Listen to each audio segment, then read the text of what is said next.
말씀으로 언약을 귀히 여기시는 하나님, 언약을 귀히 여기시는 하나님이란 제목으로 함께 은혜를 나누고자 합니다.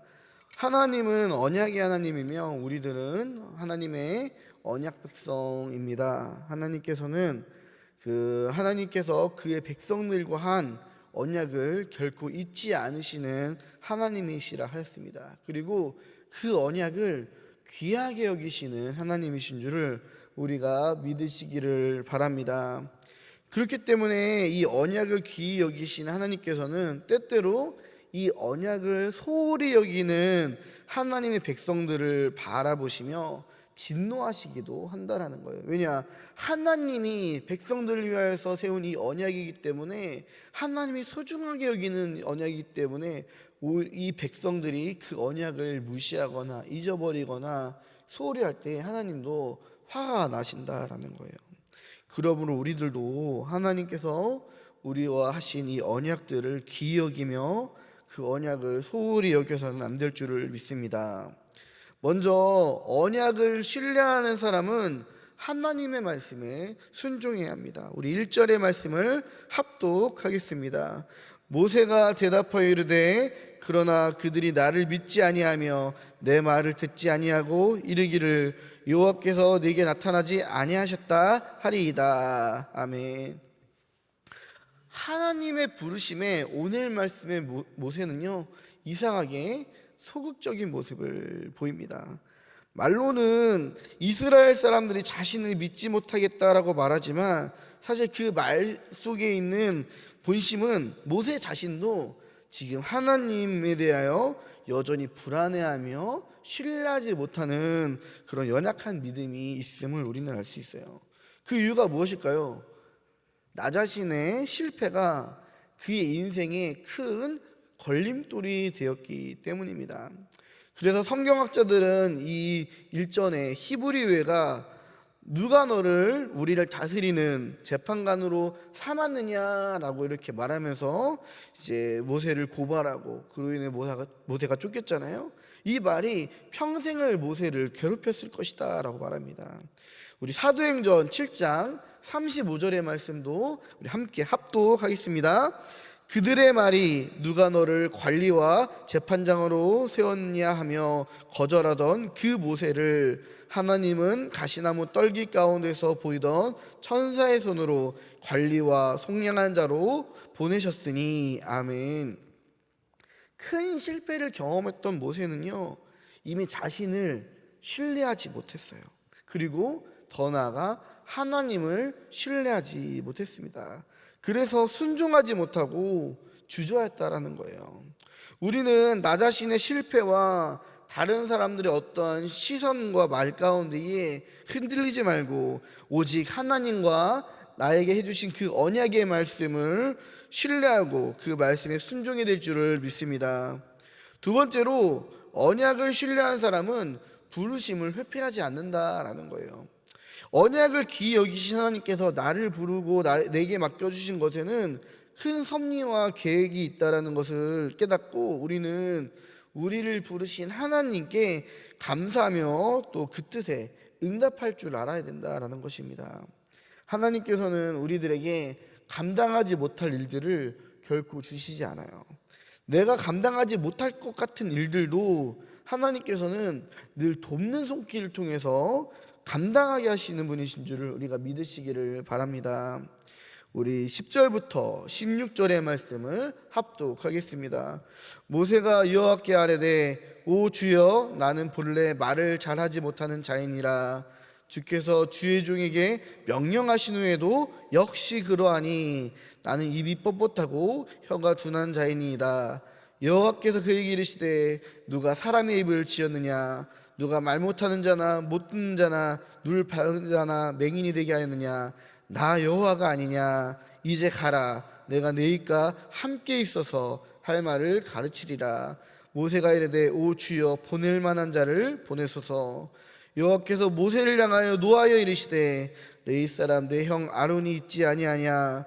그가 말 잘하는 것을 내가 아노라. 그가 너를 만나러 나오나니 그가 너를 볼 때에 그의 마음에 기쁨이 있을 것이라. 너는 그에게 말하고 그 입에 할 말을 주라. 내가 내 입과 그 입에 함께 있어서 너희들의 행할 일을 가르치리라. 그가 너를 대신하여 백성에게 말할 것이니 그는 내 입을 대신할 것이요 너는 그에게 하나님같이 되리라. 아멘. 우리는요, 이 모세처럼 하나님께서 주신 어떠한 소명과 사명에 대해서 이제 거부할 때가 많습니다. 주님, 못합니다. 주님, 안 됩니다. 주님, 다른 사람 보내주소서라고 이렇게 말을 할 때가 많아요.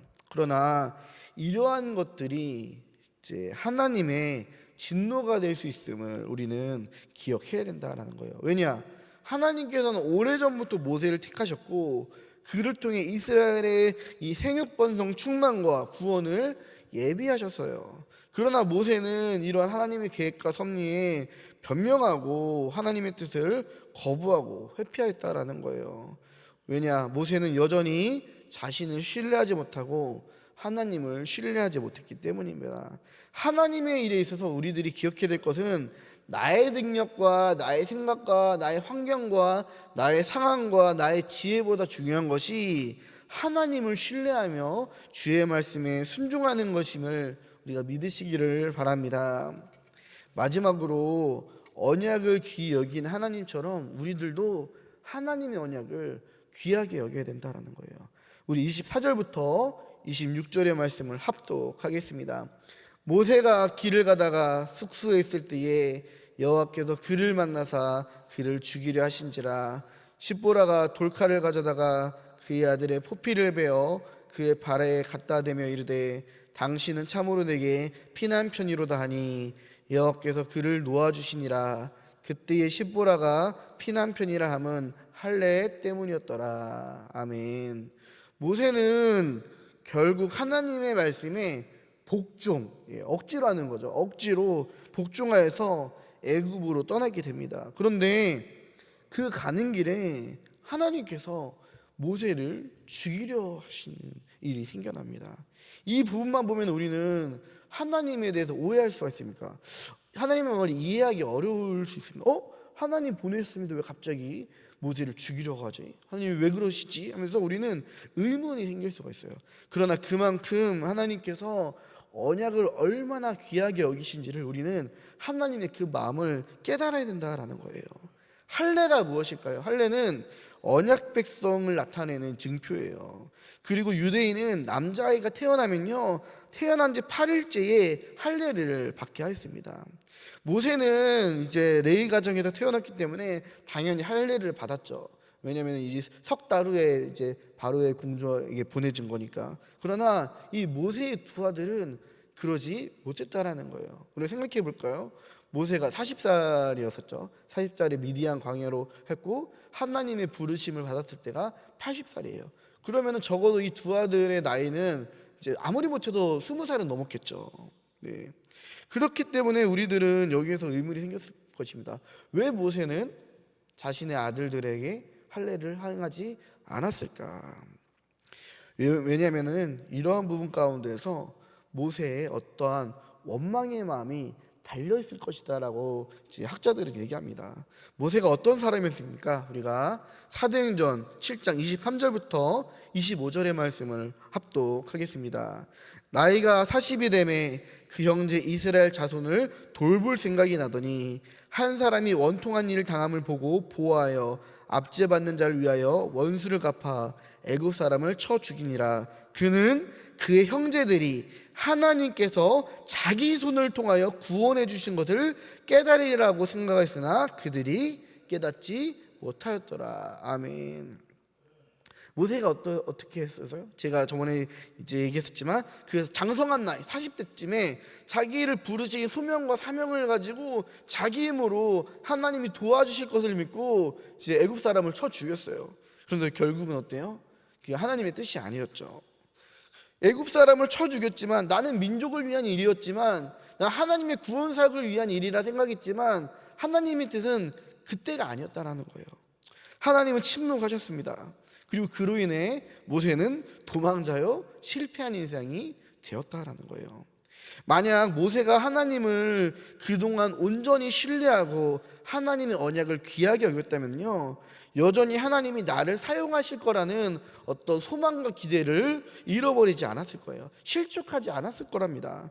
그러나 앞서 말했듯이 지금 상황의 모세는 어때요? 자기 자신뿐만 아니라 하나님과 하나님의 언약조차도 신뢰하지 못하는 상태라는 거예요. 그래서 하나님이 야, 내가 누구냐, 나 여호와 아니냐 하면서 하나님 모세를 설득하고, 그래도 이제 막 변명하고 회피하니까 하나님이 화도 내시는 거예요.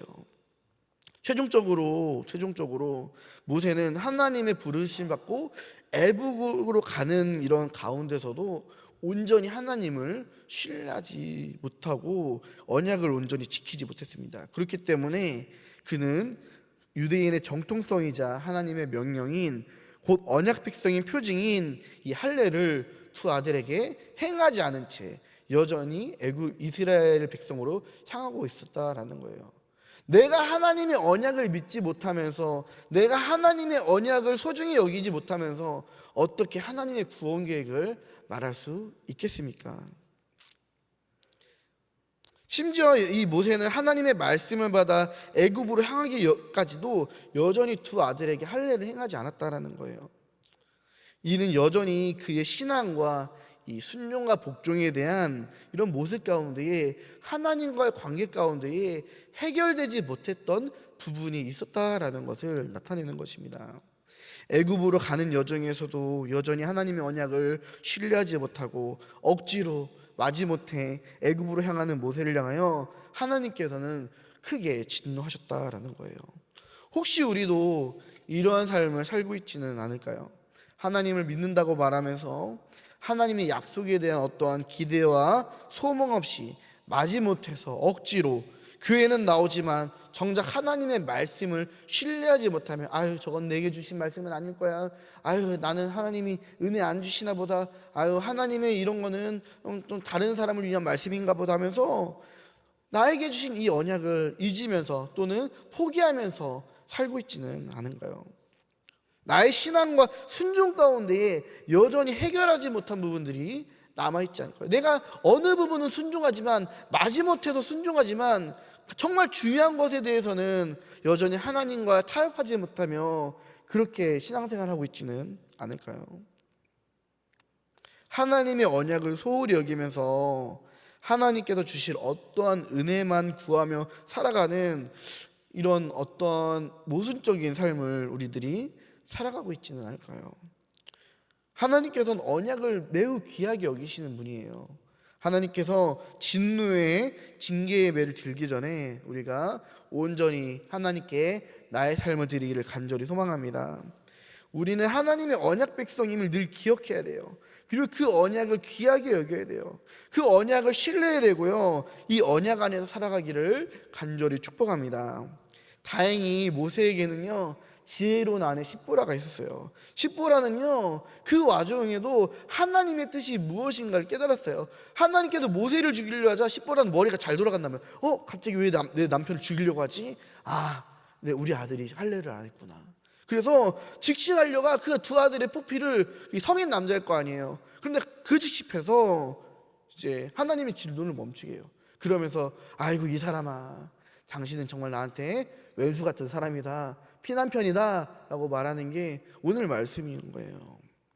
그런데 우리들이 기억해야 될 것은요, 하나님의 이러한 진노와 징계는요 우리를 정말로 죽이기 위하신 것이 아니에요. 하나님께서 정말로 모세를 죽이려고 하셨을까요? 저는 그렇게 생각하지 않아요. 대신에 그만큼 모세한테 하나님의 진정한 마음을 깨닫게 하려 하시는 겁니다. 우리를 버리시기 위한 것이 아니라 우리를 다시 언약 안으로 회복시키기 위한 것임을 우리가 깨닫기를 원합니다.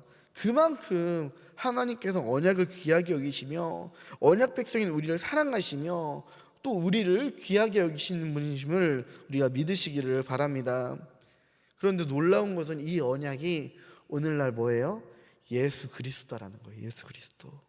오늘날 하나님의 언약은요 우리들에게 예수 그리스도라는 새로운 언약으로 찾아왔습니다.